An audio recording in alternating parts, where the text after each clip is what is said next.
రెడ్డి గారు నమస్తే. నమస్తే సార్. బాగున్నారా సార్? బాగున్నాను సార్. బాగున్నాను sir. Okay okay. RPS result అనేది ఎలా ఉంది సార్? ఇక్కడ అంటే మనం పశుగ్రాసానికి మీరు వాడుతూ ఉన్నారు బాగా. అవును సార్. అసలు మీ ఫేవరెట్ ఏంటంటే పశుగ్రాసం. అవును. పశువులకు మేజర్గా పశుగ్రాసం అనేది డైరీలో ఉపయోగపడుతుంది. దీనికి ఆర్పిఎస్ వాడుతున్నారు. ఎలాంటి రిజల్ట్ మీరు గమనించారు సార్? సార్ బాగా మంచి గ్రోత్ వస్తుంది సార్ మనకి. ఓకే.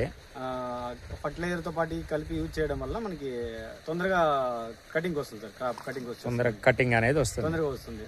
ఎక్కువ రోజులు మనకి గడ్డి కూడా నలుపుగా ఉంటుంది సార్. బాగా ఎక్కువ నలుపు కూడా ఉంటుంది. అంటే ఎక్కువ పిలకలు కూడా బాగా వస్తున్నాయి. వస్తున్నాయి సార్. బాగా వచ్చినాయి సార్. ఇది సెకండ్ కటింగ్ సార్ ఇంకా వేసినాక. అంతేనా సార్? ఫస్ట్ కటింగ్ అయిపోయింది, రెండో కటింగ్ చేస్తున్నారు. ఇంకా ఇది రెండో కటింగ్ చేస్తున్నారు. ఇంకా 2-3 కటింగ్లు ఇంకా ఎక్కువ వస్తాయి సార్ మనకి. అంతేనా సార్? బాగా వస్తాయి సార్. ఆర్పిఎస్ అనేది రిజల్ట్ అయితే బాగా ఉంది సార్. 100% ఉంది సార్. అంతే. రైతులందరూ కూడా ఇప్పటికే 50 లీటర్లు మనం వాడింటాం సార్. అంతేనా సార్? 50 లీటర్ల పైన వాడింటాం సార్. Great great. ఎన్ని సంవత్సరాల నుంచి వాడుతున్నారు రెడ్డి గారు? 3 years పైన సార్ మనం వాడబట్టి. ఎందుకు సార్ ఇంత నమ్మకం మీకు ఆర్పిఎస్ అని అంటే? రిజల్ట్ ఉంటే ఆటోమేటిక్ గా ఖచ్చితంగా నమ్మకం వస్తుంది సార్. సోమన్న గారు మీకు ఏమైనా పరిచయమా సార్? ఏం లేదు సార్. ఫస్ట్ టైం ఈరోజు వచ్చి వీడియో తీసుకుంటున్నారు సార్. అంతేనా సార్? 3 ఏళ్ల తర్వాత నుంచి అంతవరకు మనం చూడలేదు సార్. ఓకే. అయినా ప్రొడక్ట్ మీద ఉన్న ఒక నమ్మకం. అవును సార్. ప్రొడక్ట్ రిజల్ట్ ప్రొడక్ట్ కాబట్టి దాని మీద మీకు నమ్మకం. అవును sir. Okay sir. Thank you. నమస్తే.